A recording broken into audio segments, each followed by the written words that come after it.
नालंदा जिले के चोरसुआ पंचायत में विकास योजनाओं में कथित 10 लाख रुपए के गबन के आरोप को लेकर राजनीति और आरोप प्रत्यारोप तेज हो गया है। चोरसुआ पंचायत के मुखिया चंदन कुमार पर राशि गबन करने का आरोप लगाया गया है। वहीं इन आरोपों पर प्रतिक्रिया देते हुए मुखिया चंदन कुमार ने प्रखंड विकास पदाधिकारी बीडीओ पर ही भ्रष्टाचार के गंभीर आरोप लगा दिए हैं। मुखिया का कहना है कि उन पर लगाए गए आरोप बेबुनियाद हैं, खुद बीडीओ भ्रष्टाचार में संलिप्त हैं। मुखिया ने कहा कि चोरसुआ पंचायत में विकास कार्यों को लेकर पिछले शुरू दिनों से ही प्रखंड विकास पदाधिकारी से विवाद गहराता जा रहा है। पंचायत में लगभग 10 लाख रुपए के गबन का आरोप मुखिया चंदन कुमार पर लगाया गया है। आरोप है कि सरकारी योजनाओं की राशि में अनियमितता बरती गई है। हालांकि इन आरोपों को मुखिया चंदन कुमार ने पूरी तरह से खारिज कर दिया है। मीडिया से बातचीत में उन्होंने कहा कि यह सब राजनीतिक साजिश के तहत किया जा रहा है। साथ ही उन्होंने प्रखंड विकास पदाधिकारी पर भी गंभीर आरोप लगाते हुए कहा कि प्रखंड कार्यालय में बिना पैसे कोई काम नहीं होता है। मुखिया ने कहा, हम पर लगाया गया आरोप पूरी तरह गलत है। पंचायत में जितना भी काम हुआ है वह नियम के अनुसार हुआ है। असली भ्रष्टाचार प्रखंड कार्यालय में है। बीडीओ खुद भ्रष्टाचार में लिप्त हैं और सच सामने आने के डर से हम लोगों को फंसाया जा रहा है। वहीं प्रखंड विकास पदाधिकारी ने अपने ऊपर लगे आरोपों को गलत बताया है। उन्होंने अपनी रिपोर्ट में कहा है कि यह गबन के साथ साथ फर्जीवाड़ा है।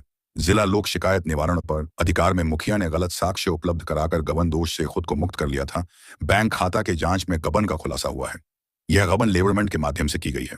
10 लाख रुपए गबन किया है, क्या कहना है? किसके द्वारा आरोप लगाया गया है?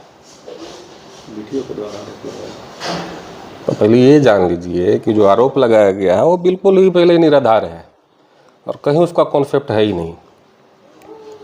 तो योजना का जो क्रियान्वयन किया गया है उसका अभिकर्ता पंचायत सचिव होता है और उसमें लेबर मेट बना करके जो भी होता है उस पर वो पैसा ट्रांजेक्शन किया गया है। अभिकर्ता के द्वारा भी रिपोर्ट प्रस्तुत कर दिया गया है कि लेबर मेट को भुगतान करके और सभी श्रमिकों का भुगतान कर दिया गया है, लिखित रिपोर्ट है।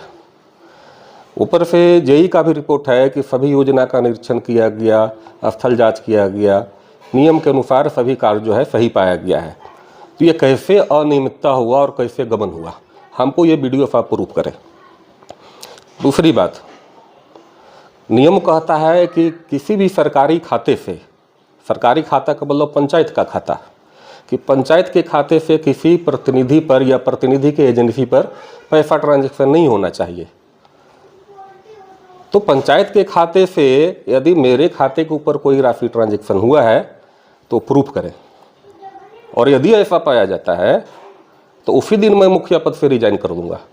और यदि ये प्रूफ नहीं कर पाए तो क्या बीडीओ साहब अपने बीडीओ के पद से रिजाइन करेंगे? मैं उनको खुला चैलेंज करता हूँ। जहाँ तक बात है लेबर मेट के से लेन देन, तो लेबर मेट से मेरा 10 वर्षों से लेन देन चलता आ रहा है, जिसका मेरे पास बॉन्ड पेपर भी है। किसी को पैसे की जरूरत पड़ी, हमसे लिया, फिर आकर के हमको वापस कर दिया, फिर लिया, फिर वापस कर दिया। तो इसको अनियमितता नहीं कहते हैं। किसी का निजी लेन देन को आप अनियमितता नहीं कह सकते हैं। इनका हरकत है, ये जहां भी जाते हैं, जिस भी प्रखंड में जाते हैं, क्या करते हैं, पहले जाकर के जनप्रतिनिधि के प्रतिद्वंदी से हाथ मिलाते हैं, उससे कंप्लेन करवाते हैं, कंप्लेन करवा करके और ये झूठा रिपोर्ट बनाते हैं, और झूठा रिपोर्ट बना करके ये दोनों तरफ से पैसा वसूली करते हैं। आते के साथ जैसे ही इन्होंने गिरियक प्रखंड ज्वाइन किया था, सबसे पहले इन्हें हमारी महिला प्रमुख है रजनी कुमारी, सबसे पहले उनके प्रतिद्वंदी को ढूंढ करके उनसे कंप्लेन करवाया। उसमें भी इन्होंने झूठा रिपोर्ट बना करके दिया। मैटर डीएम साहब के यहाँ गया, वहाँ जाकर मामला खारिज हो गया। और ऐसे सिर्फ गिरियक प्रखंड प्रमुख नहीं, पुरैनी पंचायत के मुखिया के ऊपर भी इन्होंने आरोप लगाया था, प्यारेपुर में भी आरोप लगाया था।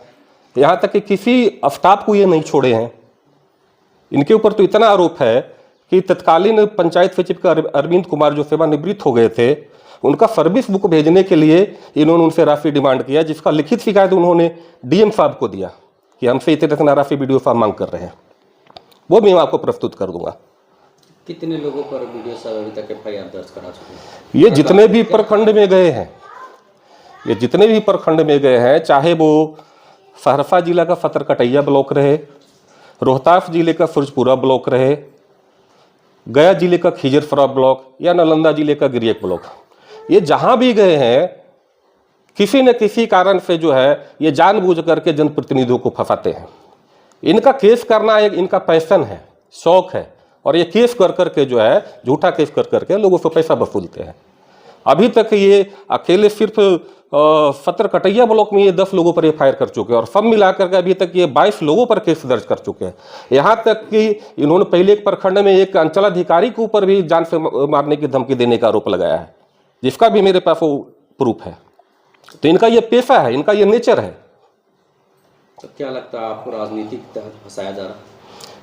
बिल्कुल। ये करते क्या है कि प्रतिद्वंदी को पकड़ते हैं और उससे कंप्लेन करवाते हैं, उधर से पैसा फाटते हैं, इधर से पैसा फाटते हैं। मैं तो प्रतिद्वंदियों को भी कहना चाहता हूं, ये लोग क्या करता है कि इलेक्शन लड़ता है, पैसा खर्च करता है, हार जाता है तो बंदर की तरह मुंह लटका करके और इधर से इधर दोलल चलता है। अरे हार गए हो तो जनता का भी काम करो, इधर उधर से फंड ला के पंचायत का विकास करो। तो क्या करेगा, ये खंती कुदारी ले लेगा, छेनी थोड़ी ले लेगा और 10 साल और 15 साल पुराना योजना सब खोद ले चलता है, तो उसमें कोची मिलेगा। और 10 साल में तो आदमी जमान से बुढ़ा हो जाता है। 10 साल में तो बड़का बड़का सरकार का पुल गिर रहा है। अभी देखिए कतरी सराय का मामला है, पुल धस गया, उसका जाकर के जांच कीजिए। क्या लगता है कि वीडियो साहब कई योजना है कि आपका जांच करवाएं तो क्या पाया गया? कुछ नहीं पाया गया है। नॉर्मल फी है, 5 साल 10 साल पुराना योजना होगा तो हल्का फुल्का तो उसमें ह्रास होगा ही, टूटे फूटेगा ही, नॉर्मल सी बात है। 10 साल में तो मैंने बोला कि पुल गिर जाता है, जबकि उसका लाइफ 50 और 100 बरस का होता है। लेकिन इनका ये हरकत जो है, हरकत हम लोग को बिल्कुल पसंद नहीं आ रहा है। जब से आए हैं तब से सबको परेशान करके रख रखे हैं, किसी स्टाफ को नहीं छोड़े। इनके महिला स्टाफ भी इनके ऊपर आरोप लगा चुकी है, लिखित आरोप है कि ये सबको प्रताड़ित करते हैं, परेशान करते हैं। पुराने मुखिया को इन्होंने परेशान किया, प्यारेपुर को मुखिया को परेशान किया, पंचायत सचिव को परेशान किया। अभी एक निगरानी में भी इनका केस चल रहा है। इन्होंने सेवानिवृत्त पंचायत सचिव विपिन कुमार को, जो कि पैरालाइज्ड भी है, उनका वेतन चालू करने के लिए इन्होंने राशि का मांग किया था, जिसको लेकर निगरानी थाना कांड संख्या 10/2026 हुआ, जो कि विपिन कुमार पंचायत सचिव उनके पुत्र ने किया था, उन्हीं से राशि का मांग किया गया था। वो केस भी ट्रू हुआ, उसमें बेल लिए है और उसके ऊपर अभी विभाग से इनके ऊपर आरोप पत्र भी गठित होने के लिए 9 अप्रैल को डीएम साहब के यहाँ रखा है। और इसी से बौखला करके जो है सोच रहे हैं कि अब तो हमको जाना ही है, चलो जाते जाते जितना होता है माल बटोर लेते हैं। ये हमेशा देखे थे कि मुखिया के ऊपर आरोप लगाएंगे। पंचायत सचिव भी तो है, तो पंचायत सचिव झोला भर भर के माल ले जा करके देता है, तो उसको बचाने में लगे रहते हैं। रंजन कुमार मंडल ने ही हमसे पैसा का डिमांड किया, उसका ही मेरे पास प्रूफ है कि बीडीओ साहब को पैसा दीजिए मांग रहे हैं।